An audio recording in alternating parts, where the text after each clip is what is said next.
ప్రమద మూడవ భాగం.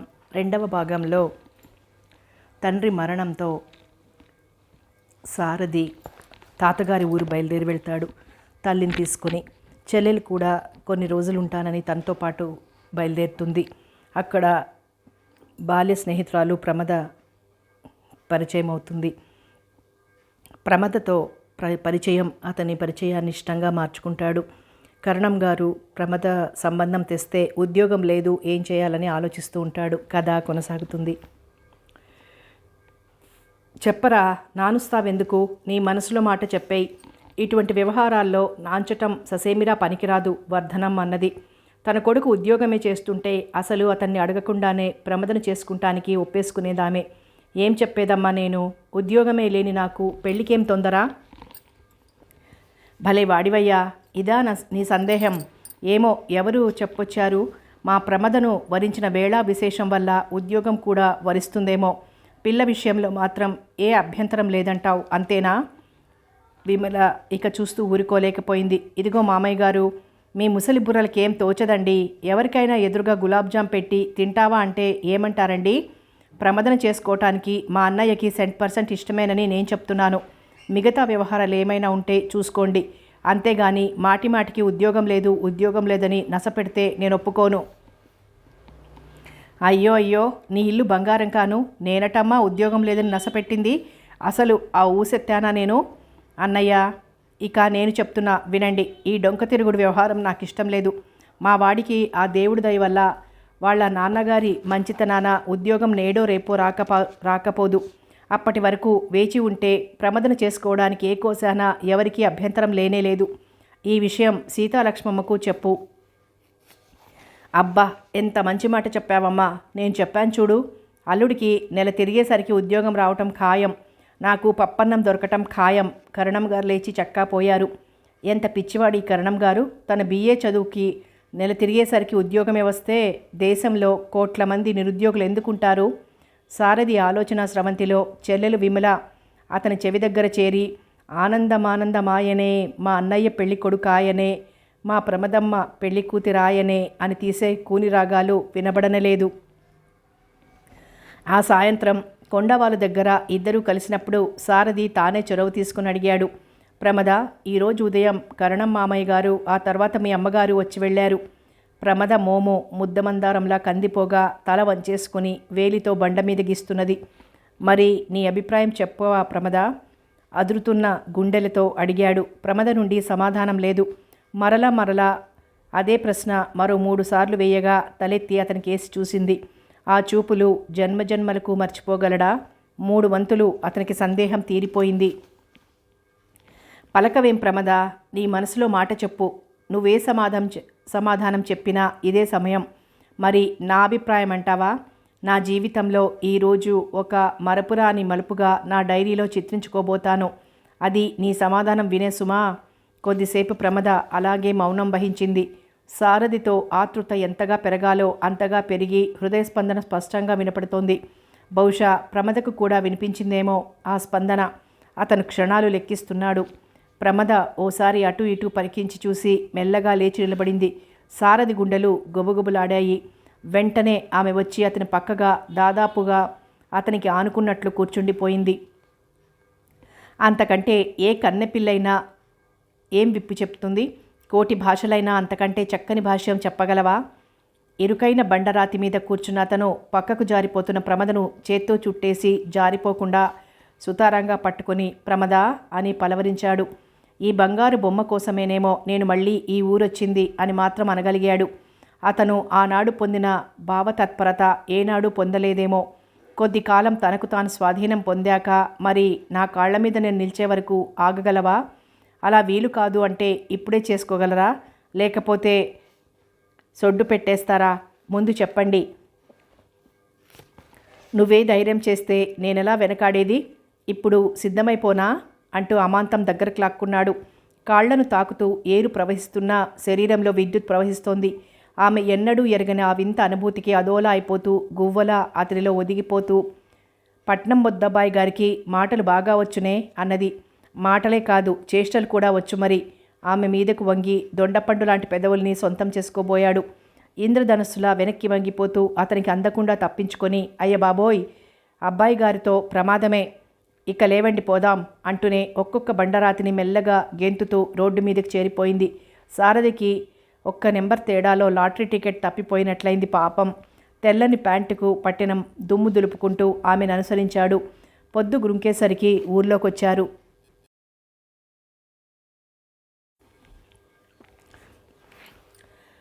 సారథి దైవభక్తి ఫలించిందో లేకపోతే కరణం గారన్నట్లు ప్రమదన చేసుకోవటానికి ఇష్టపడిన వేళ విశేషమో ఏమో గాని వారం తిరిగేసరికి సారథికి ఉద్యోగం వచ్చింది. అప్పటికి అతను ఆ పల్లెటూరులోనే ఉన్నాడు. పోస్ట్లో వచ్చిన పోస్టింగ్ ఆర్డర్స్ అందుకున్నప్పుడు అతనికి తండ్రి గుర్తుకొచ్చాడు. నాన్న, నువ్వు చెప్పిన పందాలోనే నడిచాను. కొద్దిగా ఆలస్యమైన మొదట్లోనే ఫలితం పొందాను. జీవితాంతం నువ్వు నడిచిన దారిలో సాగటానికి ఇలాగే అవకాశం కలిగించమని కోరుకుంటున్నాను అని కనిపించని తండ్రికి నమస్కరించాడు మనసులోనే. ఆ తరువాత సారథి మచిలీపట్నం వెళ్ళి ఉద్యోగంలో జాయిన్ అవటం, కొద్ది రోజుల్లోనే అతనికి ప్రమదతో పెళ్లి జరిగిపోయింది. సారథి పెళ్లి కాగానే ప్రమదను కాపురానికి తీసుకుపోలేదు. తనకంటూ తన కొత్త సంసారానికంటూ అతడు ఏమీ ఏర్పరచుకోలేదు. అప్పటికి కట్నాల రూపంలో కానుకల రూపంలో అతనేం పుచ్చుకోలేదు. పెళ్లిలో అత్తగారి తృప్తి కోసం ఆచారాల మీద నమ్మకంతోనూ ఒక జతబట్టలు మాత్రం అంగీకరించాడు. తన స్వార్థంతోనే తన స్వార్జితంతోనే తన కాపురానికి కావలసినవి అమర్చుకోవాలని అతని ఉద్దేశం. తన ఎల్డీసీ ఉద్యోగానికి వచ్చే జీతంలోనే ఎంతో పొదుపుగా ప్రతి నెల కావాల్సిన సామాన్లు చాలా వరకు అమర్చుకున్నారు. అప్పటికి కానీ సారథి ప్రమదను తీసుకురాలేదు. ఆ 2 నెలల కాలంలో అతను పాపం మచిలీపట్నం నుండి ఒంగోలు వరకు 10 రోజులకు ఒకసారి తిరగలేక సతమతమవటం, అటుంచి రైలు ఛార్జీలకు ఎంత పెట్టాడనేది అతని పొదుపరితనం అనే సిద్ధాంతాన్ని దెబ్బతీసిందనేది నిస్సందేహం. ఏం చేస్తాడు మరి, కొత్త బోజులా మరేమన్నానా? సారథి తన సిద్ధాంతాల కోసం ఓ 6 నెలలు గడువు తీసుకుంటే అతని సిద్ధాంతాలు ఆషాఢం మూఢం అని 3 నెలలు వాయిదా వేశాయి ప్రమద కాపురానికి రావటాన్ని. చివరికి ఎలాగైతేనేం అన్ని గడుపులు ఓర్పుగా అధిగమించి ప్రమద తన స్థావరం చేరుకుని హమ్మయ్య అని గుండెల మీద చేయి వేసుకుంది. ఆ రోజు సారథి కొంచెం పొద్దుపోయి 8 గంటలవుతుండగా ఇంటికొచ్చాడు. రోజు 6 లోపలే హడావిడిగా వచ్చే భర్త అంత ఆలస్యం ఎందుకు చేశాడో ప్రమదకు అర్థం కాలేదు. అప్పటికి 2 గంటల నుండి వేచి ఉంది పాపం విరహిణిలా. సారథి కాపురం పెట్టినప్పటి నుండి సాయంత్రం 5 కొట్టేదే ఆలస్యం. ఫైళ్లు కట్టేస్తూ పీరువ సర్దేస్తూ హడావుడి పడుతుంటే సెక్షన్ సూపరింటెండెంటు, హెడ్ గుమాస్తా అతన్ని ఆటలు పట్టించేవాళ్ళు. ఇదిగో తమ్ముడు, ఎందుకంత హడావిడి? మేము నీలానే కొత్తల్లో ఇలాగే ఆఫీసు వదిలే పనిగా పరిగెత్తి ఇండ్లల్లో దూరేవాళ్ళం. ఇప్పుడు చూడు, ఇక్కడే 6:30 దాకా గడిపేసి 10 దాకా బజార్లో పచారులు చేసి కానీ ఇంటి మొహం చూడటం లేదు. అందుకని నాయనా, ఎంత కొత్త పెళ్ళామైనా మోజులన్నీ ఒకేసారి గుప్పించేసావనుకో, మొహం మొత్తేసి సంవత్సరం తిరిగేసరికి నువ్వు మా కేటగిరీలో చేరిపోతావు. సూపరింటెండెంట్ గారు ఉపన్యాసం ఇచ్చారు. దిగితే కానీ లోతు తెలీదు మనవాడికి. ఇప్పుడు వంటపట్టదులేండి సారం. వెళ్ళిరా నాయనా వెళ్ళిరా, హెడ్ గుమాస్తా గారు ఒక్క ముక్కలో తేల్చేసేవారు. సారథి ఒక్కటే సమాధానం చిరునవ్వుతో సెక్షన్ వదిలేవాడు. ప్రమద ఓర్పుగా గది తలుపుకు చేరగలిబడి అలా చూస్తూనే ఉంది వీధిలోకి. దూరంగా వీధి దీపం మిణుకుమిణుకుమంటోంది. వాళ్ళు ఉంటున్నది సముద్రానికి దగ్గరగా. అస్పష్టంగా కడలి ఘోష చెవుల పడుతోంది. ఏం చేస్తున్నారాయన ఇంతదాకా? అదే ఆమె ఆలోచన. సమయానికి అత్తగారు లేకపోవటం ఆమెను మరీ బెంబేలు చేసింది. వర్ధనమ్మ సారథి చేత కొత్త కాపురం పెట్టించి 10 రోజులుండి మొదటిసారిగా కూతురి కాపురం చూసి వస్తానని హైదరాబాద్ వెళ్ళింది. ప్రమద మెదడులో పరిపరి ఆలోచనలు. వాళ్ళ ఊర్లో పక్కింట్లో ఉండే బామ్మ కాపురానికి వచ్చే ముందు అన్న మాటలు ఆమెకు అదే పనిగా గుర్తుకొస్తున్నాయి. ఒసే పిల్ల, పట్నం కుర్రాళ్లను నమ్మకూడదంటారు. క్లబ్ ఆట, పేకాటలు, త్రాగుడు, పిండాకుడు. ఓ కన్నేసి ఉండమ్మాయి ఈ ఆయన మీద. బామ్మ, నేనేమైనా అమాయకురాలనా పల్లెటూరి గబ్బిలాయిగా చూస్తూ ఊరుకోవటానికి? అయినా మా ఆయన అలాంటివాడు కాదులే, ప్రమద బామ్మకు ధైర్యం చెప్పింది. అప్పుడు విసుగేసి తలుపేసి వచ్చి పడుకుందామని అడుగు వేసింది ప్రమద. రాత్రిపూట ప్రకాశించిన సూర్యుడిలా ప్రత్యక్షమయ్యాడు సారథి గడపలో. ప్రమద ఓరగా అతన్ని చూసింది. భర్తలో ఎక్స్ట్రాడినరీ లక్షణాలు ఏమైనా కనిపిస్తాయేమోనని. అలాంటివేమీ కనపడలేదు. కానీ ఉదయాన్నే స్నానానంతరం అవతరించే ఎర్రటి కుంకుమ బొట్టు కనుబొమ్మల మధ్యలో కనబడింది. అర్థమైంది ప్రమదకు అతనెక్కడికి వెళ్ళొస్తోంది. భార్య సూటిగా చూసేసరికి బెదురుగా చూస్తూ, మరి మా ఎంప్లాయీస్ సంఘం తరపున శ్రీరామనవమి ఉత్సవాలు చేస్తుంటే అక్కడికి వెళ్ళి కాసేపు కూర్చుని వచ్చానోయ్.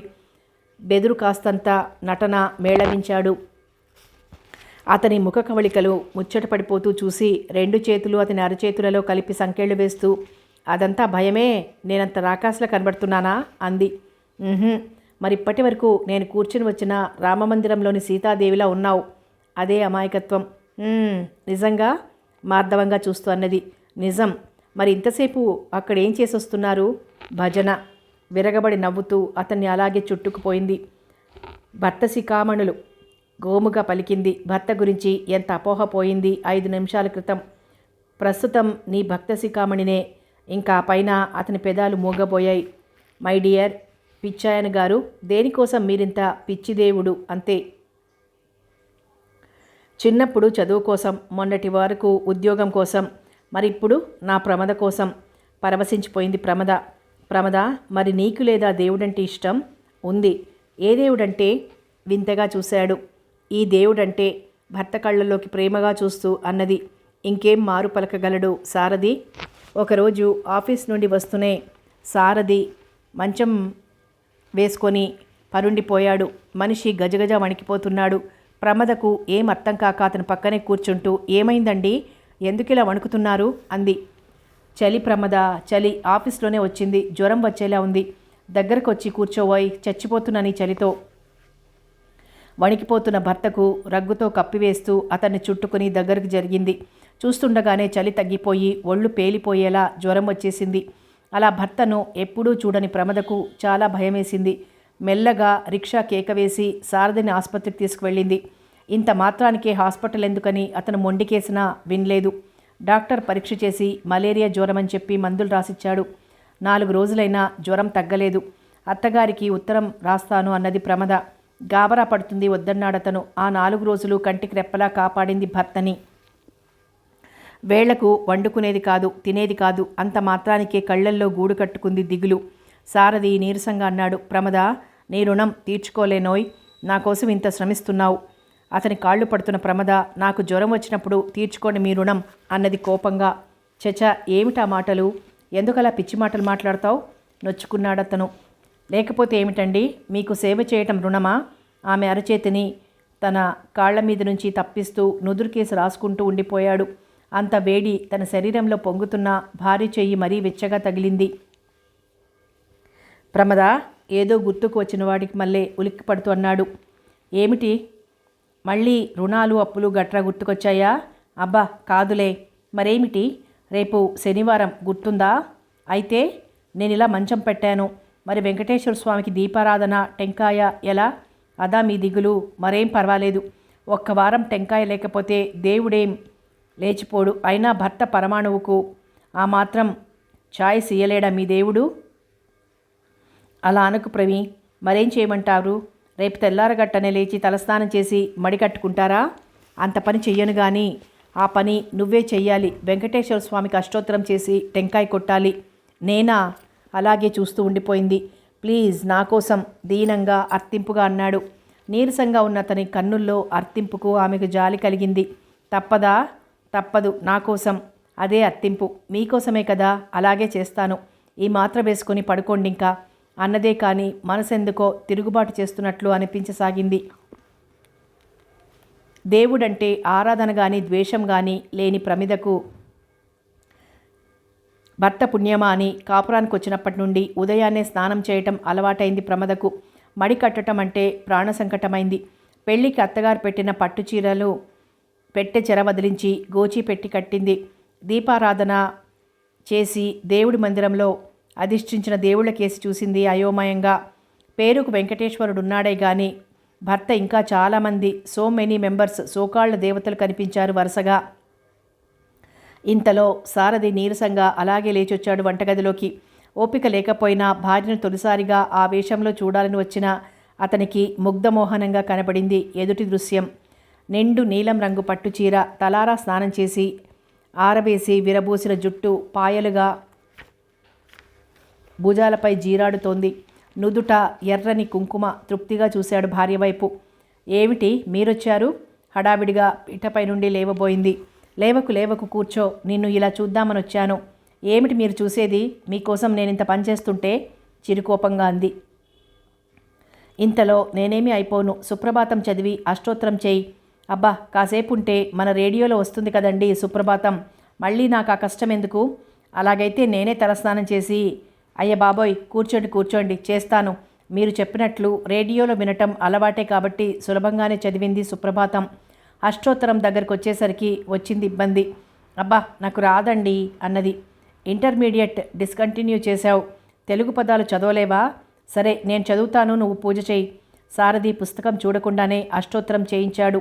అతను చేయిస్తున్న కొద్దిసేపట్లోనే పాలవాడ వచ్చాడేమోనండి అని ఒకసారి, కానివ్వండి బాబు, త్వరగా కాఫీ పెట్టి టాబ్లెట్ ఇవ్వాలి మీకు అని ఒకసారి, నీరసం వస్తుందో ఏమో మీకు అని ఒకసారి, ఇలా సణుగుతూనే ఉంది ప్రమద. చిరు కోపంతో కసురుతూ ఆమె చేత సమస్త ఉపచారాలు పూర్తి చేయించాడు సారథి. ప్రమదకు ఆ రోజల్లా ఏదో కొత్తగానే ఉంది. జీవితంలో నమ్ముకున్న సిద్ధాంతాలు అమలుపరుస్తూ గడపాలనే తత్వం గల ప్రమద భర్తకు లొంగిపోయింది ఈ విషయంలో. కానీ అదో తృప్తి, భర్త కోసమే చేశాను అని. మర్నాడు ఆఫీస్ స్టాఫ్ 5-6 వచ్చారు సారథిని పరామర్శించడానికి. ఏమండి ప్రమద గారు, ఈ కొద్ది సర్వీస్లో మన వాణ్ణి ఇదే చూడటం ఇలా. ప్రథమంగా వంట్లో బాగోలేదని సెలవు పెట్టి ఆఫీస్ మానేయటం. తలనొప్పి బాధేస్తున్న ఆఫీస్ డ్యూటీ చేశాడోసారి. మహా అమాయకుడండి. ఆదివారాలు కూడా ఆఫీస్కి అంకితం అయిపోయే వాళ్లలో మనవాడు ప్రథముడు. ఎలా చూసుకుంటారో ఏమో. హెడ్ క్లర్కు వీర వెంకటశాస్త్రి ప్రవచించాడు. ప్రమద అందరికీ కాఫీ ఇచ్చింది. సారథి మహా సంబరపడిపోయాడు వారందరూ వచ్చినందుకు. భర్తకు ఆఫీస్లో ఎలాంటి స్థానం ఉందో అర్థమైంది ప్రమదకు. ఓ వారం రోజుల్లో సారథి కోలుకున్నాడు. ఆ వారం భర్తను అంటిపెట్టుకునే ఉంది ప్రమద. భర్తతో పాటు తను పస్తులున్నంత పనిచేసింది. సారథి ఎంత నొచ్చుకున్నా ఆవకాయ చింతకాయ పచ్చళ్లే అదరువుగా అన్నం తిన్నాననిపించేది. 2 రోజులు ఆగాక ప్రమదకు వచ్చింది మలేరియా జ్వరం. ఇక చూడాలి సారథి హడావిడి. డాక్టర్నే ఇంటికి పిలుచుకురావటంతో ఆగక తాను మళ్ళీ సెలవు పెట్టేశాడు భార్యకు సేవలు చేయటానికి. వర్ధనమ్మను రమ్మని వెంటనే ఉత్తరం రాశాడు. అతను చేస్తున్న గొడవ చూస్తుంటే ప్రమదకు అంత జ్వరంలో ఏదో చెయ్యాలనిపించేది. చలికి గజగజ వణికిపోతున్న తన కళ్ళల్లోకి బీతావహంగా చూస్తూ తనను పొదివి పట్టుకుని విలవిల్లాడిపోతున్న అతన్ని చూస్తుంటే ప్రపంచంలో తనంత అదృష్టవంతురాలు ఉండదేమో అనుకునేది. ఆ మాటే అతనితో అంటే పతిసేవేగా సతికానందం అని రాగాలు తీస్తుంటే కిలకిలా నవ్వేది. మరో 2 రోజులు గడిచినా జ్వర తీవ్రత తగ్గలేదు ప్రమదకు. సారథి అప్పటికప్పుడు తలస్నానం చేసి దేవుడి మందిరం ముందు తడిబట్టలతో ముడుపు కట్టేశాడు ఏడుకొండలవాడికి. జ్వరం త్వరగా తగ్గిపోతే 7 కొండలెక్కి మొక్కు తీర్చుకుంటానని ఆఫర్ కూడా చేశాడు. అతని పిచ్చి చూసి ప్రమద నవ్వితే, నిజం ప్రమద, ఇష్టం లేకపోయినా నా కోసం నువ్వు పూజ చేశావు దేవుడికి. నా జ్వరం ఇట్టే తగ్గిపోయింది. మరి నేను ఇష్టపూర్వకంగా మొక్కుకున్నాను కదా, చూడు ఎంత త్వరగా తగ్గిపోతుందో జ్వరం అన్నాడు. ఉత్తరం అందుకుని హడావిడిగా వచ్చేసింది వర్ధనమ్మ. అప్పటికే కోలుకుంది ప్రమద. చిక్కిపోయిన కొడుకుని కోడల్ని చూసి ఆమె మహా బాధపడిపోయింది. కళ్ళొత్తుకుంటూ, నీకు సుస్థి చేసినప్పుడే రాయకూడదట్రా, నేనేమైనా అడ్డమనుకున్నావా అన్నది. అబ్బే, అదేం కాదమ్మా, ఎందుకలా అనుకుంటావు? వెళ్ళక చెల్లెలు కాపురం చూడటానికి వెళ్ళావు. ఇంత మాత్రానికే పిలిపించడం ఎందుకనుకున్నాను. ఏమో నాయనా, శుభమా అని కాపురం పెట్టడం ఏమిటి? నెల తిరిగేసరికి ఇద్దరికి జ్వరాలేమిటి? ఎవరి చేతనైనా తాయెత్తులైనా కట్టించాలి. నీదుత్త పిచ్చి నమ్మకమమ్మా. తాయెత్తు లేవు, పత్తిత్తు లేవు. నాకు నమ్మకం లేదు అలాంటి వాటి మీద నవ్వేశాడు సారథి. లాభం లేదత్తయ్యా, కట్టించవలసిందే. దేవుడి మీద, మూఢాల మీద, ఆషాఢాల మీద నమ్మకం ఉన్న మనిషికి తాయెత్తుల మీద నమ్మకం లేకపోవటం ఏమిటి? ఓరగా భర్తను చూస్తూ అన్నది ప్రమద. నీ కోడలు ఉత్త నాస్తికురాలమ్మా, దేవుడు లేడు, దయ్యాలు లేవు అంటుంది. ఎలాగమ్మా గొడవ? సారథి ఫిర్యాదు చేశాడు తల్లికి. ప్రమద అత్తగారు చూడలేదనుకొని నాలుగు వెళ్ళబెట్టి వెక్కరించింది కళ్ళు చికిలిస్తూ. వర్ధనమ్మ గమనించి మందహాసం చేస్తూ, ఎవరి అభిప్రాయాలు వారివిరా అబ్బాయి. భార్యాభర్తలైనంత మాత్రాన ఇద్దరూ ఒకే అభిప్రాయం కలిగి ఉండాలనే ఏముంది? అంత మాత్రాన ఇలాంటి అల్ప విషయాలు దంపతుల మధ్య పొరపొచ్చాలకు అవకాశం ఇవ్వకూడదు అంది వర్ధనమ్మ. ప్రమద అభిమానంగా చూసింది అత్తగారిని. నీ కోడలు నాస్తికురాలైనంత మాత్రాన నేనేమీ రాచి రంపాన పెట్టడం లేదులేమ్మా. పూజలు చేయమని బడిత పూజలేం చేయటం లేదులే. నువ్వేమీ ఆమెగారిని వెనకేసుకురావకు మరి. నాకు తెలుసురా నాయనా, నీది మంచి హృదయం. నీకు తగిన పిల్లే వచ్చింది భార్యగా. నీ జీవితం ఏ ఒడిదొడుకులు లేకుండా సాగిపోతుందిరా. నాకంతకంటే ఏం కావాలి? తృప్తిగా శ్వాస వదిలింది వర్ధనమ్మ. అమ్మా, అడగటం మర్చాను. విమల బావగారు ఎలా ఉన్నారు చెప్పలేదేం? విమల చాలా అదృష్టవంతురాలరా సారథి. చాలా తెలివి కలది కూడా. తనకు తగిన భర్తనే ఎన్నుకుంది. చీకు చింత లేకుండా సాగిపోతోంది వాళ్ల కాపురం. కుందనపు బొమ్మలా చూసుకుంటాడు దాన్ని. మా అమ్మేమో మా ఊరు వదిలిరాదు. వ్యవసాయం అని. పెద్ద దిక్కేమో మీరుంటారనుకుంటే వెళ్ళిపోతున్నారని తెగ బాధపడిపోయాడ్రా అల్లుడు. దాన్ని గురించి కానీ నీ గురించి కానీ నాకు దిగులు లేదురా. పెద్దాడిదే నాకు దిగులు. వాడు ఎలా ఉన్నాడో ఏమో. వర్ధనమ్మ ముఖంలో బాధ తొంగి చూసింది. మనిషిలో విషాదం చోటు చేసుకుంటే కాలం నత్తనడకన నడిచిన భావన కలుగుతుంది. పరిస్థితులు సంతోషంగా అనుకూలిస్తుంటే కాలం ప్రవాహంలా సాగినట్లుంటుంది. సారథి ప్రమదల కాపురం ముచ్చటగా సాగిపోతోంది. ఒకరోజు హడావిడిగా ఇంటికొచ్చాడు సారథి. అమ్మా అమ్మా అని హడావిడిగా కేక వేశాడు. దొడ్లో పని చూసుకుంటున్న వర్ధనమ్మ గాబరా పడిపోతూ వచ్చింది. భర్తకు కాఫీ రెడీ చేస్తున్న ప్రమద కూడా అలాగే వచ్చింది ముందు గదిలోకి. సుబ్బారావు గారు పోయారటమ్మా. ఏ సుబ్బారావు గారు? అర్థం కాలేదు వర్ధనమ్మకు. ఎవర్రా నాయనా దడపుడుతుండగా అర్చింది. అన్నయ్య మామగారమ్మా. శివశివ, ఎంత మాట విన్నాన్రా. ఎలా తెలిసింది నాయనా? అన్నయ్య ఉత్తరం రాశాడా? ఆతృతగా అడిగింది. లేదమ్మా, పేపర్లో వేశారు. పేపరు ప్రమద అందుకుని చదివింది.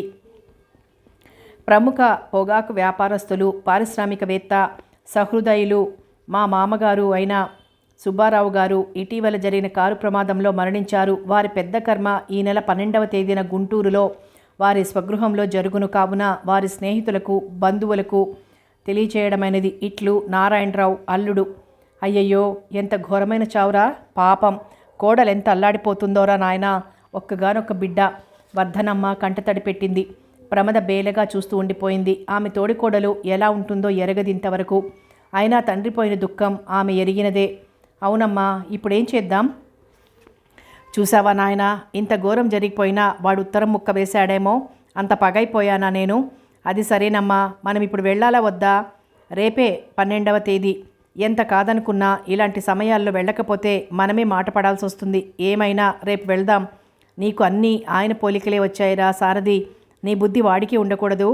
నేను వస్తానండి. పాపం అక్కయ్య ఎంత బాధపడుతున్నారో. ఈ నెపంతోనన్నా ఆమెను చూద్దామని ఆశ ప్రమదకు. సారథి పెళ్ళి ప్రమదతో నిశ్చయమైనప్పుడు స్వయంగా తానే ఆ విషయం తెలియపరచడానికి సారథి సుబ్బారావు గారింటికి వెళ్ళాడు. ముభావంగా ఊకొట్టి ఊరుకున్నాడు కానీ నారాయణరావు వస్తానని రానని అనలేదు. వనజ అయితే అసలు పలకరించనే లేదు. తమ ఆధిక్యతను గుర్తించిన వాళ్ళంటే అసలు గిట్టదు. మరిదికి ఎక్కడలేని అహంకారం అనుకుంటుందామే. లేకపోతే తాము స్వయంగా ఉద్యోగం ఇస్తామంటే చేయనంటాడా? సుబ్బారావు గారికైతే మధ్యతరగతి మనుషులంటే బ్రతకే ఓ రకం జాతి అనే భావం. ఆయనే సమాధానం చెప్పాడు సారథికి. ఇలాంటి చిన్న విషయాలకి అల్లుడు ఎక్కడొస్తాడై? అతను ఇప్పుడు మా కంపెనీ మేనేజర్. అనేకం పనులు ఎలాగో సర్దుకోండి. ముహూర్తం పెట్టుకున్న తర్వాత సారథి మళ్ళీ వెళ్ళి అన్నగారిని ఆహ్వానించాడు. వదిన గారిని వచ్చి కార్యం గట్టెక్కించి పెత్తనం చేయమన్నాడు. ఉదాసీనంగా చూసిందే కానీ సమాధానం ఇవ్వలేదు వనజ. నారాయణలో మాత్రం రక్తనాళాలు సందడి చేసి మేధస్సు మేలుకొలిపింది. ముహూర్తం సమయానికైనా ప్రమద వాళ్ల ఊరు వెళ్లాలని ప్రయత్నం చేశాడు. మామగారు కీలెరిగి వాత పెట్టినట్లు అర్జెంటు ట్రంకాలు వచ్చిందని మద్రాసు ప్రయాణం పెట్టాడు. నారాయణరావు ఇప్పుడు ఇల్లరికిప్పుడు అల్లుడే కాదు, మామగారి చేతిలో కీలుబొమ్మ. భార్య దృష్టిలో పెళ్లికి అన్నయ్య వస్తాడని సారథి అనుకోలేదు. కానీ అతనికి ఒకటే తపన, తానెందుకు ఇలా శత్రువైపోయాడు అని. వర్ధనమ్మ మాత్రం పెళ్లి జరిగినంతసేపు కుమిలిపోతూనే ఉంది. పెళ్లికి రాలేకపోయాడు, అది అతని పరిస్థితి కావచ్చు. మరి తరువాత ఇంతకాలం గడిచింది, ఒక్కసారైనా రాలేని స్థితిలో పడిపోయాడా అన్నయ్య? ఇప్పుడు తాను వెళ్తే రెస్పాన్స్ ఎలా ఉంటుంది? ఇవన్నీ ఆలోచించి కూడా బయలుదేరాడు సారథి తల్లితో భార్యతో. సారథి వెళ్ళేసరికి సుబ్బారావు గారిల్లు సంతలా ఉంది. అసలు ఆ వీధి అంతా వచ్చిపోయే జనంతో మహా సందడిగా ఉంది. ఇంటి నుండి రోడ్డు చివరి వరకు ఓ 100 కార్లు పైనే నిలిచి ఉన్నాయి. దానిలో మొదటి కారు ఓ మంత్రిగారిది. సుబ్బారావు గారికి పై వర్గాల్లో ఎంత పలుకుబడి ఉన్నది ఆ కార్లే చెప్పకనే చెప్తున్నాయి.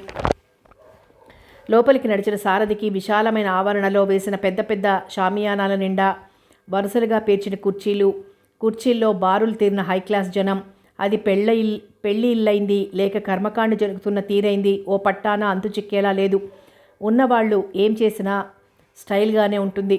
ఓ పక్కగా షామియానాలో ఓ 10 మంది పురోహితులు మంత్రపఠనం చేస్తున్నారు. నిలువెత్తు సుబ్బారావు గారి పటం పూలదండల్లో పూడుకొని పోయింది. ఓ పక్క సీమ ఆవు పెయ్య ఒకటి కట్టివేసి ఉంది. దానమివ్వటానికి దాన్ని 10 పెట్టి కొనుక్కొచ్చారు. దానం తీసుకునేవాడెవడో నక్కను తొక్కి వచ్చి ఉండాలని చూస్తున్న జనం కామెంట్. నారాయణరావు గుండు కొట్టించుకొని పంచె గోచి పెట్టుకుని తర్పణాలు విడుస్తున్నాడు. అతని ముఖంలో జీవకళ లేదు. లోపలికొచ్చిన సారథిని గాని అతని తల్లిని గాని భార్యను గాని ఎవ్వరూ పట్టించుకోలేదు. గేటు వద్ద 2 పెద్ద మనుషులు కారు వేసుకుని వచ్చారు. కారు వేసుకుని వచ్చిన జనానికి మాత్రమే స్వాగతం పలికి ఉచిత ఆసనాలు చూపిస్తున్నారు గాని రిక్షాలో వచ్చిన సారథితో వారికేం పని? ఎటుపోవాలో అర్థం కాలేదు సారథికి. పద్మవ్యూహంలోకి వచ్చినట్లుంది అతని స్థితి. తర్పణాలు విడుస్తున్న అన్నగారికేసి నడిచారు ముగ్గురు. హఠాత్తుగా తన వారిని చూసిన నారాయణరావు ముఖంలో వింతైన మార్పు. ఓ మెరుపు, ఓ సంతోషపు జీర. అంతలోనే ముఖం చిన్నబోయింది. అలాగే నిలబడ్డారు ముగ్గురు. అతను పలకరించలేదు. దుఃఖంలో ఉన్నాడేమో అనుకున్నాడు సారథి. ఆ జనాన్ని వింతగా గమనిస్తోంది ప్రమద. వర్ధనమ్మ మనసులో ఒకటే వేదన. కన్నతండ్రికి అగ్ని సంస్కారం చేయలేని కొడుకు మామగారికి ఎంత శ్రద్ధగా కర్మ చేస్తున్నాడు. అంత డబ్బు మహత్యం. వెనక కుర్చీల్లో ఆసీనుడైన ఓ భారీ శరీరం మరో గ్లాస్కో లాల్చీతో అంటున్నాడు, పాపం ఏమిటండి నారాయణరావు అంత డీలా పడిపోయాడు? అదంతా దిగులే. మామగారు పోయారని దిగులో, లేకపోతే పోయే ముందు ఆస్తి అంతా కూతురు పేరుతో రాసిపోయాడని దిగులో గాని మొత్తానికి దిగులే. కిసుక్కున నవ్వింది భారీ శరీరం. ఉలిక్కిపడ్డాడు సారథి. ఎందుకలా జరిగిందని ఎవరిని అడుగుతాడతను? లోపలికి వెళ్ళండి సారథి, నారాయణరావు చాలాసేపటికి అన్నాడు. వనజ జాడలేదు ఆ పరిసరాలలో. లోపలికి వెళ్తే ఎలా ఉంటుందో పరిస్థితి అనుమానిస్తూనే నడిచాడు బంగళాలోకి. ఓ పక్కగా సోఫాలో కూర్చుని ఉంది వనజ. చుట్టూ చేరిన పట్టుచీరల పడతులు ఆమెను పరామర్శిస్తున్నారు. వనజ ముఖం దీనాతి దీనంగా ఉంది. దగ్గరకు నడిచారు ముగ్గురు. వర్ధనమ్మ కోడల్ని దగ్గరకు తీసుకుంటూ, ఎంత కష్టం వచ్చిందమ్మా నీకు అని కంటతడి పెట్టింది. వనజలో ఏ మార్పు లేదు. ఎప్పుడొచ్చారు అని మాత్రం అన్నది. ఎందుకొచ్చారు అన్నట్లు వినిపించింది సారథికి. ప్రమద ఆసక్తిగా అక్కగారిని చూస్తూ అక్కయ్య అంటూ ఆమె చేతులు పట్టుకుంది. మొదటిసారిగా చెల్లెల్ని చూస్తున్న అనుభూతి వనజలో లేదు. ముభావంగా లేచి నిలబడి వంటశాలలోకి వెళ్ళి కాఫీలు తీసుకోండి, మళ్ళీ వస్తాను అంటూ తోటి వనితలతో షామియానాలలోకి నడిచింది. అందుకే వచ్చారు వాళ్ళు అనే భావన అది. ముగ్గురు ఒకరి ముఖాలు ఒకరు చూసుకున్నారు. ప్రమద ఆసక్తి ఆవిరైపోగా ఎందుకొచ్చామరా బాబు అనుకుంది. జరగవలసిన కార్యక్రమాలన్నీ ముగిశాయి. చివరి కార్యక్రమంగా సుబ్బారావు గారి నిలువెత్తు పటం బాల్కనీలో ఆవిష్కరించారు మంత్రిగారు. షామియానాలలో 100 కొద్దీ డైనింగ్ టేబుల్సు. ఆ మధ్యగా 100 మంది వడ్డిస్తుండగా 1000 మంది విందు భోజనాలు ఆరగిస్తున్నారు. సుబ్బారావు గారికి తిని పొగిడేస్తూ అలాగే కూర్చుండిపోయారు ముగ్గురు హాలులో బిక్కుబిక్కుమంటూ. నారాయణరావు వచ్చిన జాడే లేదు. వనజ మాత్రం హడావిడిగా ఓసారి దర్శనమిచ్చి, అరే ఇక్కడే ఉన్నారా, పందిళ్లలో భోజనాలు వడ్డిస్తున్నారు అంటూ అంత హడావిడిగా వెళ్ళిపోయింది. తల పట్టుకుని కూర్చున్నాడు సారథి. వర్ధనమ్మ మనసు భగభగా మండిపోతున్నది. ప్రమదకు మాత్రం పేగులు మండిపోతున్నాయి. ఆకలితో సమయం సాయంత్రమైంది. ఎవరు చెప్పారో నారాయణరావుకి. అతిథులందరికీ వీడ్కోలు చెప్పి అప్పుడే భోజనానికి వెళ్ళబోతూ లోపలికొచ్చాడు. అతని ముఖంలో అదో విధమైన బాధ. ఎంత చెడ్డ రక్త సంబంధం. తమ్ముణ్ణి తల్లిని చెరో చేత్తో పైకి లేవదీసి ఆకలి బాధతో పాలిపోయిన మరదల్ని బాధగా చూస్తూ, రండమ్మ భోజనం చేద్దాం, నాతో పాటు కూర్చుంటారని ఇప్పటి వరకు ఉంచాను అని సమర్థించుకున్నాడు. డైనింగ్ హాల్లోకి నడిచి ముగ్గురితో కలిసి భోజనానికి కూర్చున్నాడు. వంటవాళ్లు వడ్డించారు. ఇంతలో వనజ వేగంగా వచ్చి, ఇక్కడున్నారా? మేదరమెట్ల బ్రాంచ్ నుండి ట్రంకాలు వచ్చింది, అయ్యర్గారు మాట్లాడాలట అంది. వెళ్తాను సరే, అమ్మ వాళ్ళకి భోజనాలు ఏర్పాటు చేయకూడదా? నేను ఊపిరాడక చేస్తున్నాను, మీరేం చేస్తున్నారట? ఆయన ఇక్కడ కొత్త ఎవరు? వెళ్ళి ఫోన్ కాల్ రిసీవ్ చేసుకోండి. మళ్ళీ అంత వేగంగా వెళ్ళిపోయింది. నారాయణరావు పేలవంగా తలవంచుకొని లేచి వెళ్ళిపోయాడు. వర్ధనమ్మకు మేఘం విడవడిపోయినట్లు కొడుకు స్థితి అర్థమైపోయింది వచ్చిన కొద్దిసేపట్లోనే. అతను తిరిగి వచ్చే వరకు అలాగే విస్తళ్ల ముందు కూర్చుండిపోయారు ముగ్గురు. భోజనం చేసే సమయంలోనే సారథి అన్నగారిని విషయాలు అడిగాడు. చాలా ముభావంగా 3 ముక్కల్లో బదులిచ్చాడు నారాయణ. మామగారు ఎలా పోయారన్నయ్య? మద్రాసు నుండి కారులో వస్తున్నారు. ఒంగోలు దగ్గర లారీ గుద్దింది. గాయాలతో ఆసుపత్రిలో చేర్చాం. 2 రోజులుండి పోయారు. మరి నాకెందుకు రాయలేదు?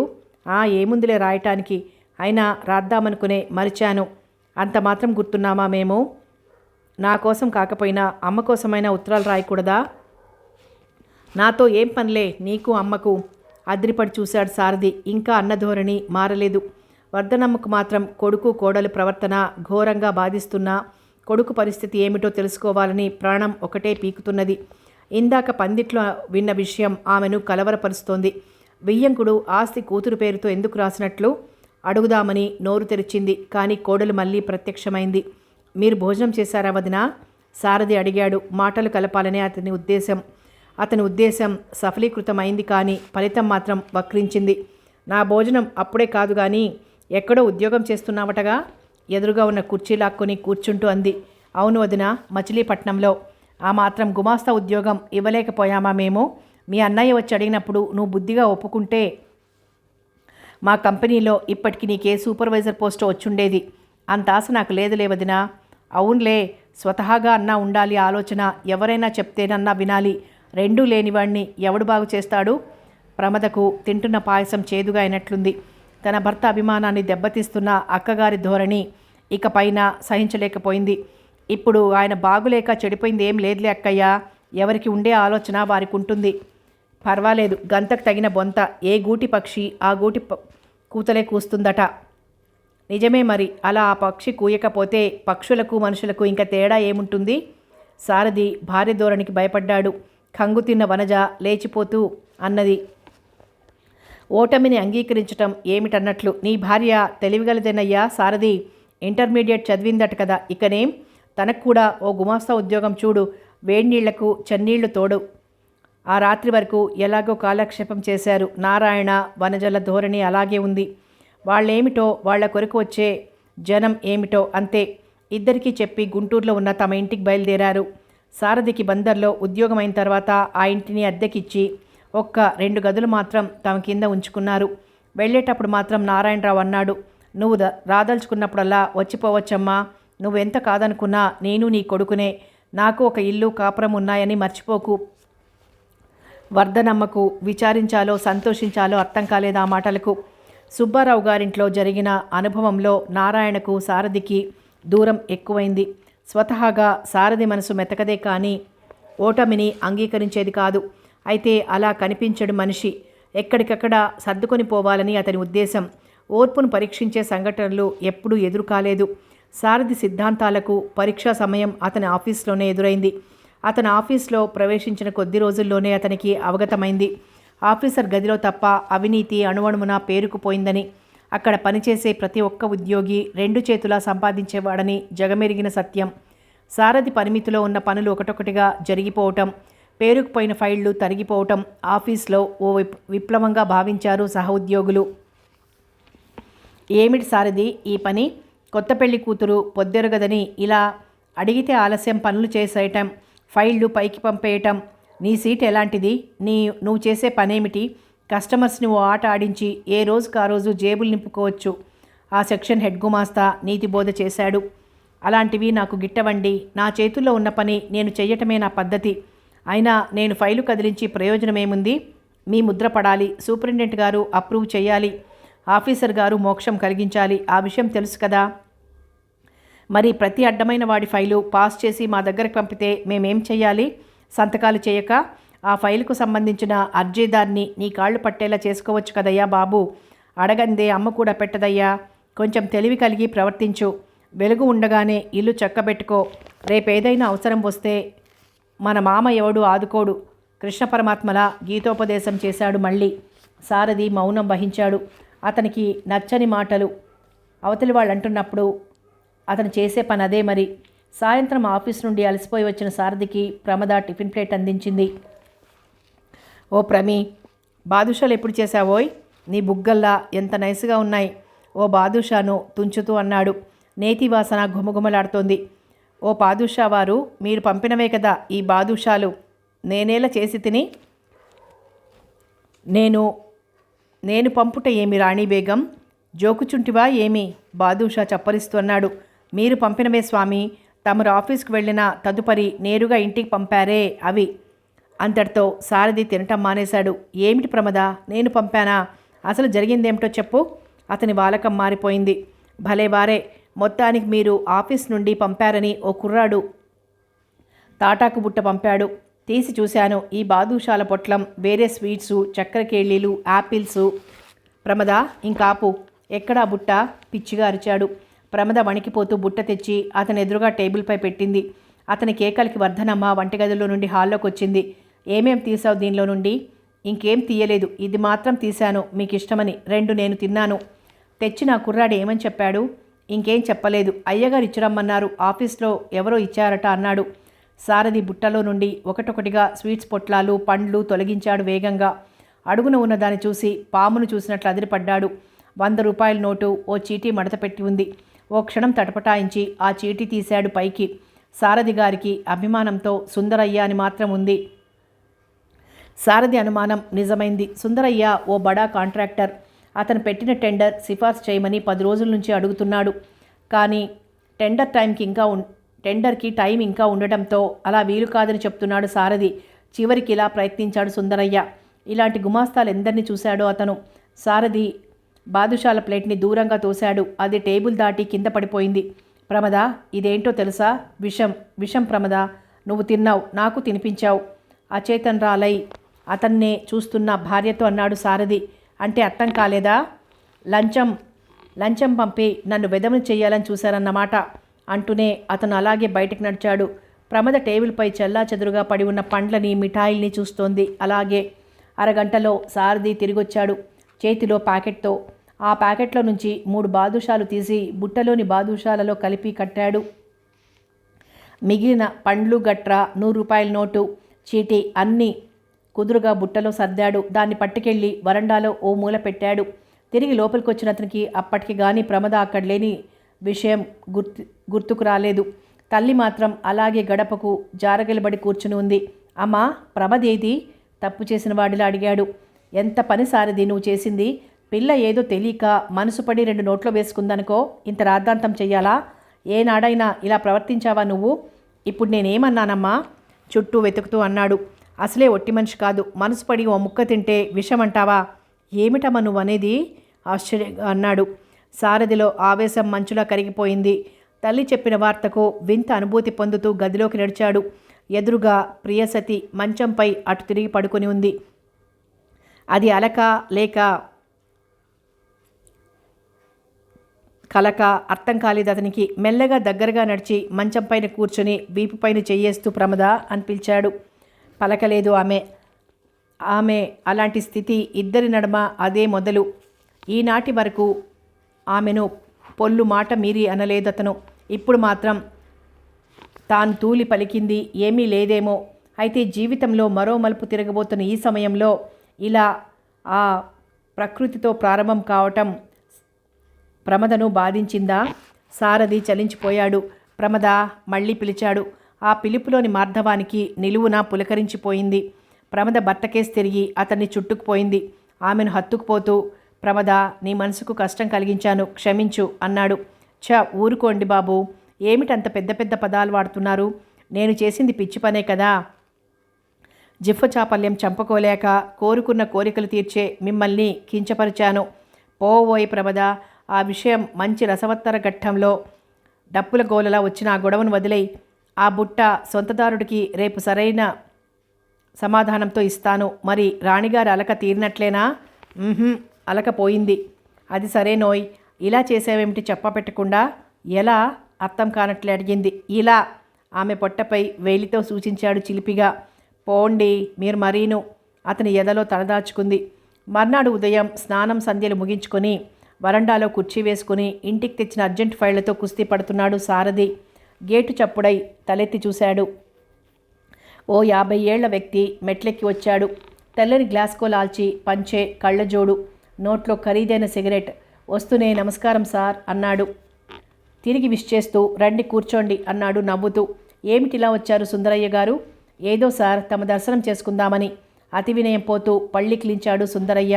అతని హోదాకు సారథి లాంటి వాళ్ల చేత నమస్కారాలు చేయించుకోవడమే గాని తాను చేయటం తగింది కాదు. సారథి లాంటి వాళ్ళు సంపాదించే జీతం అతని జల్సాలకు చాలవు, కానీ అవసరం ఎంత పనైనా చేయిస్తుంది. నిన్న అమ్మగారికి పండ్లు మిఠాయిలు పంపుకున్నాను ఉడతాభక్తిగా. తమను దయతలిస్తే అమ్మాయి గారికి పట్టుచీర ఇచ్చుకుందామని. ఇంతకు మీరేమంటారు? అనేదేముంది సార్, తమరికి మనవి చేశా కదా నా టెండర్ విషయం. పెద్దయ్య గారికి మనవి చెయ్యమని. తప్పక చేస్తాను, కానీ టెండర్ టైము అయిపోవాలి. అందరికన్నా మీ పాట తక్కువ కావాలి, గవర్నమెంట్ కమిషన్ ఎక్కువ చూపాలి. అప్పుడు అది మామూలుగా జరిగే విషయం, కానీ మీరు నా కేసు స్పెషల్గా ట్రీట్ చేయాలి. అది నేను ఈ ఆఫీస్ నుండే కాదు, ఈ ఊరు నుంచి ట్రాన్స్ఫర్ అయినప్పుడు నా సీటుకు మరో అతను వస్తాడు చూడండి, అప్పుడు జరుగుతుంది. అలా అంటే ఎలా సార్? అందుకే కదా ఆమెకు అడ్వాన్స్గా నిన్న ముడుపు చెల్లించుకుంది. దీనంగా ముఖం పెట్టాడు. ప్రమద, కేక వేశాడు సారథి. కట్టెను తొలగించుకొని వచ్చింది ప్రమద. వస్తూనే శివంగులా చూసింది సుందరయ్య వైపు. పళ్ళు వెళ్ళబెట్టబోయిన సుందరయ్య బెదిరిపోయాడు. ఆ బుట్టిలా పట్టుకురా. సారథి చెప్పడమే తడవుగా వసారాలో మూలగా పెట్టి ఉన్న బుట్టను తెచ్చి సుందరయ్య ముందు ఎత్తివేసింది. ఆ అదురుకు బుట్టకు పట్టిన ఎర్ర చీమలు జలజల రాలుతూ సుందరయ్య కాళ్లను ముద్దెట్టుకున్నాయి. చటుక్కున కాళ్ళు పైకి తీసుకున్నాడు. ఇదేమిటి, మీరు బుట్టను తీసి చూడనే లేదా?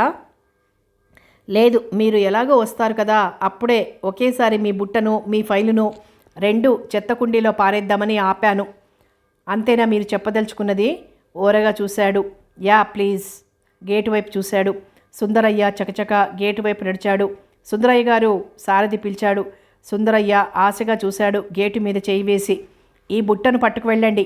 లేచొచ్చి ఆయన చేతికి బుట్ట అందించి లోపలికి నడిచాడు. సుందరయ్య దబాలున గేటు తీసుకుని బయటకు నడిచాడు. ఎందుకో గాని ప్రమద మనసు అప్పటికి ప్రఫుల్లమైంది. విసురుగా లోపలికొచ్చాడు నారాయణరావు. జేబు రుమాలతో సూదులతో స్వెట్టర్ అల్లుతున్న వనజ తలెత్తి చూసింది. భర్త చూపులు మింగేసేలా ఉన్నాయి. ఏమిటి నీ ఉద్దేశం?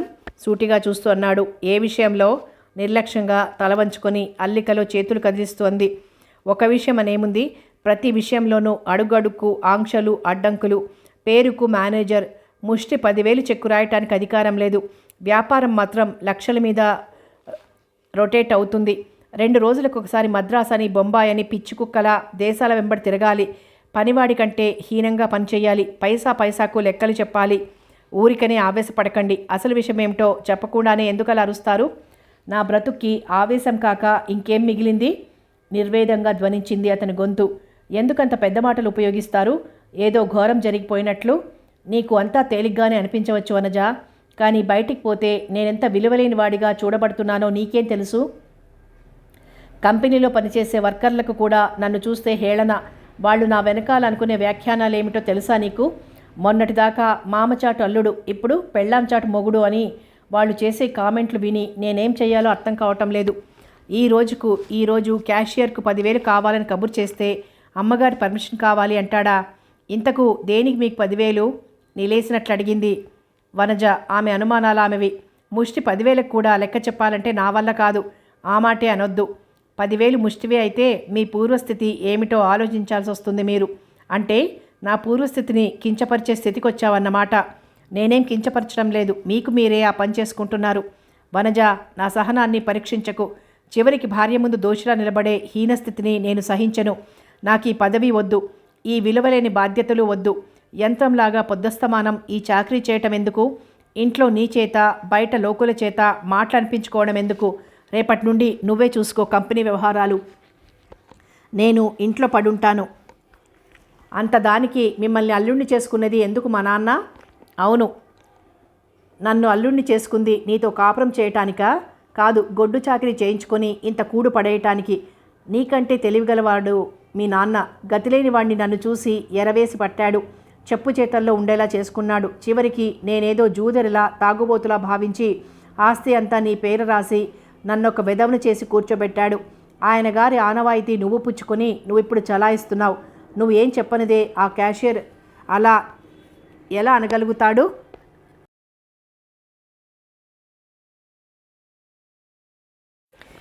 మా నాన్న ఏ పని చేసినా ఆలోచన లేకుండా చెయ్యడు. పెళ్ళై పట్టుమని 10 కాలాల పాటు సాగలేదు. ఇలా మాట్లాడుతున్నారు మీరు. ఇక అధికారాలన్నీ మీ చేతికిచ్చి పోయినట్లయితే ఇంకెలా ప్రవర్తించేవారో ఇప్పుడిప్పుడే అర్థమవుతోంది. మాటకు మాట మాత్రం చేతనవును. ఏమిటి నీకు అర్థమైంది? మీరు నన్ను చూసి చేసుకున్నారా? నా ఆస్తి చూసి చేసుకున్నారా? నారాయణరావు ఏదో అనబోయి తనకు తాను అదుపు చేసుకుంటూ విసవిస వెళ్ళిపోయాడు తన గదిలోకి.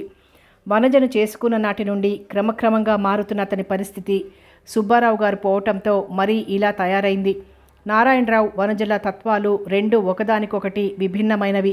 సుబ్బారావు గారు ఉన్నంతకాలం కూతురు నడవడిని ఆలోచనని సమర్థించుకున్నాడే గాని వేరుగా చెప్పిందేమీ లేదు. ఆమె ఆలోచన రీతి ఆమెది. భర్తనైనా సరే డబ్బు విషయంలో అదుపు చేసుకోవాలనే తత్వం ఆమెది. ఇక నారాయణరావు విషయానికి వస్తే తన నీడను తానే అనుమానించే తత్వం. ప్రతి వారిని అనుమానిస్తాడు. నిలకడలేని మనస్తత్వం. కాసేపు ఉన్న భావం మరికొద్దిసేపటికే మారిపోగలదు. తనను ప్రత్యేకంగా అందరూ గుర్తించాలనుకునే తపన. అలా గుర్తించక ఎవరైనా ఏమైనా అంటే తన వ్యక్తిత్వమే పతనమైనట్లు భావిస్తాడు. అతని మనస్తత్వానికి పూర్తి విరుద్ధం వనజది. భర్త విషయం తెలిసి కూడా అతని భావాలకు సహకరించాలనుకోదు. పైగా సహజమైన తన దర్పం అతనిపైనే చూపటం. ఇంకెలా సాగాలి వారి సంసార నావా? మహా సీరియస్గా క్యాలెండర్ తిరిగేస్తున్నాడు సారథి. ఏమిటి విశేషం అని అడిగింది ప్రమద. ఎన్నాళ్ల నుండి వాయిదా పడిపోతున్నది ప్రమద మన తిరుపతి ప్రయాణం. అందుకే ముహూర్తం పెట్టేస్తున్నా. ఏం 10 రూపాయలు జేబులో ఆడుతున్నాయా అయ్యగారికి? అదేమిటి ప్రమి అలా అంటావు? మన ఇద్దరికి ఎంత జబ్బు చేసింది? ఏమిటి అప్పుడే మర్చిపోయావా? అప్పుడు ముడుపు కట్టుకోవడం చేతే కదా ఇట్టే తగ్గిపోయింది. మై డియర్ భక్తుడు గారు, నాకు చెప్పకండి కబుర్లు. ఎంత జబ్బు చేసింది అని సాగదీయకండి. మలేరియా అటాక్ కావటం పెద్ద జబ్బే. అయినా మీకు నేను సేవ చేశాను. నన్ను మీరు కంటికి రెప్పలా కాపాడుకున్నారు. మధ్యలో దేవుడికి ఏమిటట ప్రమేయం? అయినా సీజనల్గా వచ్చే మలేరియా జ్వరాలకి దేవుడికి ముడిపెట్టకండి. ప్రమద, ఎందుకు నీకింత ద్వేషం భగవంతుడంటే? జీవితంలో ఏం ఎదురు దెబ్బలు తిన్నావు గనక నువ్విలా మాట్లాడతావు? ఈ సర్వప్రపంచం ఇలా క్రమబద్ధంగా నడుస్తున్నదంటే ఏ మహత్తర శక్తి ప్రభావం లేనిదే నడుస్తుందంటావు? కొంచెం ఆలోచిస్తే నువ్విలా మాట్లాడమనుకుంటా. బలవంతం చేస్తున్నానని అనుకోకు. నీకు ఇష్టమైన భగవంతుడిని నమ్ముకో. నాకు ఇష్టమైన భగవంతుడిని ఏనాడో నమ్ముకున్నాను. అది మీరే అని మీకు మరీ మరీ రూఢి చేస్తున్నాను. నాకు నమ్మకం లేనినాడు, నాకు నిదర్శనం ఇవ్వనివాడు, నాకు సాక్షాత్కరింపనివాడు మరో దేవుడికి నా మనసులో స్థానం లేదు. ఇది నేను మరీ మరీ సీరియస్గా చెప్తున్నాను. ముసిముసి నవ్వులు చిందిస్తూ అన్నది ప్రమద. అలా అనకు ప్రమద. ఏనాటికైనా భగవంతుణ్ణి నమ్ముకునే అవసరం నీకు రావచ్చేమో. ఎవరు చూశారు? ఆ అవసరం వచ్చిన నాడు చూడొచ్చులే కానీ. అయ్యగారు, ఇంతకు మీరు సెలవిచ్చేదేమిటి? అర్జెంటుగా తిరుపతి చెక్కేద్దామంటారు అంతేనా? అవును, అంతే మరి. ముక్తికి ముక్తి, రక్తికి రక్తి అని అలా ఓ చక్కర్ కొట్టొద్దాం. పొద్దస్తమానం ఒకటే రొటీన్ లైఫ్తో బోర్ కొట్టేసింది. చెల్లాయి వాళ్ళని కూడా రమ్మని రాద్దాం. అందరం సరదాగా ఓ ట్రిప్ వేసి రావచ్చు. ఏమంటావ్? మీకోసం ఏమైనా చేస్తానని ఏనాడో చెప్పాను కదా. అలాగే అనుగ్రహించితిమి. తగిన ఏర్పాట్లు చేయము. మంచి పోజ్ పెట్టేసింది. దంపతుల జంట అంటే సారథి ప్రమదలు, భానుమూర్తి విమలలు తిరుపతి యాత్ర సాగించారు. నవదంపతులు కాకపోయినా నవనవలాడే జంటలు వారు. అప్పుడప్పుడే కొత్త అనే మలుపు తిరిగి పాత అనే పదంలోకి సాగుతున్న వాళ్ళు. రెండు జంటల మధ్య అనుసంధానకర్తల వర్ధనమ్మ. పాతకి కొత్తకి పరిభాషం చెప్పగలిగిన మేలిమి గుర్తు ఆమె. దంపతుల మధ్య నేనెందుకు పానకంలో పుడకలా అని ఆమె అన్న నలుగురు ఒప్పుకోలేదు. నిజానికి వర్ధనమ్మ రావటం మానేస్తే తీర్థయాత్ర మాట ఎలా ఉన్నా ప్రేమయాత్రల రూపాంతరం పొంది తిరుమల కొండలు ఊటీ కొండలుగా మార్పు చెందేవేమో. ప్రయాణం ఎంతో సందడిగా సాగింది తిరుపతికి. తిరుపతిలో దిగగానే నేరుగా బస్టాండ్కి వెళ్ళి బస్సులో తిరుమల చేరుకున్నారు. మెలికలు తిరిగిన ఘాట్ రోడ్డు వెంబడి బస్సులో ప్రయాణిస్తున్న ప్రమద ఆ ప్రకృతి శోభకు పులకించిపోయింది. కొండపైకి చేరి కళ్యాణకట్టలో మొక్కు తీర్చుకున్నాడు సారథి. భానుమూర్తి మాత్రం దేవుడికి కావాల్సింది భక్తి గాని జుట్టు కాదని తోసిపారేస్తూ తన వంకీలు తిరిగిన హిప్పీ క్రాఫ్ట్ని సవరించుకున్నాడు. భర్తని కొత్త అవతారంలో చూడ్డానికి ఏదో ఒక ఫీల్ అయింది ప్రమద. కొద్దిసేపు పుష్కరిణిలో స్నానాలు పూర్తి చేసుకుని ధర్మదర్శనం కోసం దేవాలయం కేసి సాగారు అందరూ. భక్తి ప్రపత్తులతో నిమిత్తం ఉన్నా లేకున్నా ఆ వాతావరణం అదో విధమైన ప్రశాంతతను కలిగిస్తోంది. ప్రమదకు ఆ కబులు చెప్పుకుంటూ ముందుకు సాగుతున్నాడు సారథి. భానుమూర్తి వెంకటేశుని స్మరణ చేస్తూ మధ్యలో నడుస్తోంది వర్ధనమ్మ. విమల, ప్రమద వింతల్ని చూస్తూ వెనగ్గా నడుస్తున్నారు. బంగారు కలశాలతో దగదగా మెరిసిపోతున్న గాలిగోపురం సమీపించారు. అన్నగారి నున్నని గుండు మీద ఏదో జోక్ వేసింది విమల. విరగబడి నవ్వాలనే కోరికను ఆపు చేసుకుని పకపక నవ్వింది ప్రమద. నవ్వటం పూర్తి కాకముందే దేవాలయంలోకి అడుగువేయబోయి ఉలిక్కిపడి వెనక్కి తిరిగింది ప్రమద. ఎత్తైన మెట్ల వరుస కిందగా దేవాలయానికి ఎదురుగా రోడ్డు మీద జనసమూహం. మధ్యలో నుండి ఏడుపులు. అప్పటికే సారథి భానుమూర్తి ఆ సమూహంలో చేరి లోపలికి చూస్తున్నారు. వద్దనుకుంటూనే ప్రమద, విమల వారిని చేరి లోపలికి తొంగి చూశారు. 4-5 సంవత్సరాల పిల్లవాడు నిర్జీవంగా పడి ఉన్నాడు. ఆ పిల్లవాడి శరీరం మీద పడి ఓ నడి వయస్కురాలు, ఓ ముసలి స్త్రీ పెద్దగా శోకాలు పెడుతున్నారు. తండ్రి అయి ఉండి ఓ వ్యక్తి మోకాళ్లపై తలాంచుకుని వెక్కిళ్ళు పెడుతున్నాడు. పల్లెటూరు వారిలా ఉన్నారు వాళ్ళు. ప్రమద భయంగా విమల చేతిని గట్టిగా పట్టుకుని తల తిప్పుకుని యువతలు కడిగేసింది. తలనీలాలిచ్చి మొక్కు తీర్చుకుని శుచిగా స్నానం చేసి దేవాలయంలోకి వెళ్దామని వస్తుంటే హఠాత్తుగా పిల్లవాడికి చిన్న బిడ్డ చేష్ట వచ్చి పిల్లవాడి చేతుల్లోనే ప్రాణాలు విడిచాడట. ఇక అక్కడ ఉండలేక అంతా దేవాలయ ప్రాంగణంలోకి నడిచారు. అందరికీ మనసులు కలతబారిన ప్రమద మరీ కృంగిపోయింది. ఆ సంఘటనకు గుండెల్లో ఏదో బరువు తనను తానే కంట్రోల్ చేసుకోలేని పరిస్థితికి వచ్చింది. అందరూ దర్శనం కోసం క్యూలో చేరారు.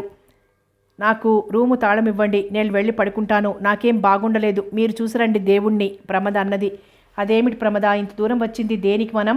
హృదయపూర్వకంగా అనలేకపోయాడు సారథి. నాకు తల తిరుగుతున్నది, ఇంకొద్దిసేపు ఉంటే పడిపోయేలా ఉన్నాను. పోనీ టికెట్ దర్శనం చేసుకొని పోదాం తొందరగా. నాకే దర్శనం అక్కర్లేదు, నన్ను రూముకు పోనివ్వండి. ప్రమద ముఖ కవళికలు పూర్తిగా మారిపోయాయి. మారు పలక్కుండా తాళాలిచ్చాడు సారథి. ఎంత త్వరగా అక్కడి నుండి వెళ్ళిపోతే అంత మంచిదన్నట్లు వేగంగా నడుస్తూ ప్రాంగణం దాటింది ప్రమద. ఎదురు చూడకుండానే రూమ్కొచ్చి బెడ్డింగ్పై వాలిపోయింది.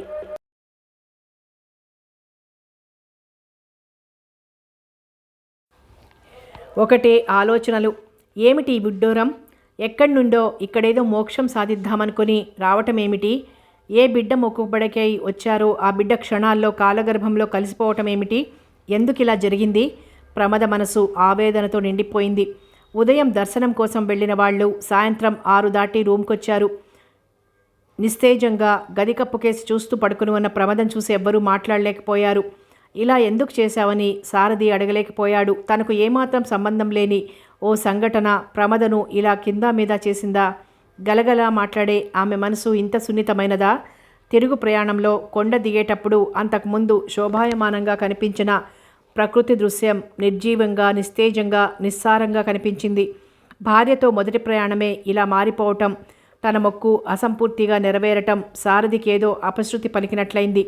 విమల, భానుమూర్తి బందరొచ్చి 4 రోజులుండి హైదరాబాద్ వెళ్ళిపోయారు.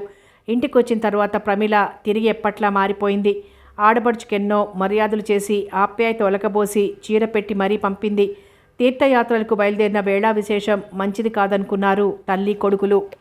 కథ కొనసాగుతుంది.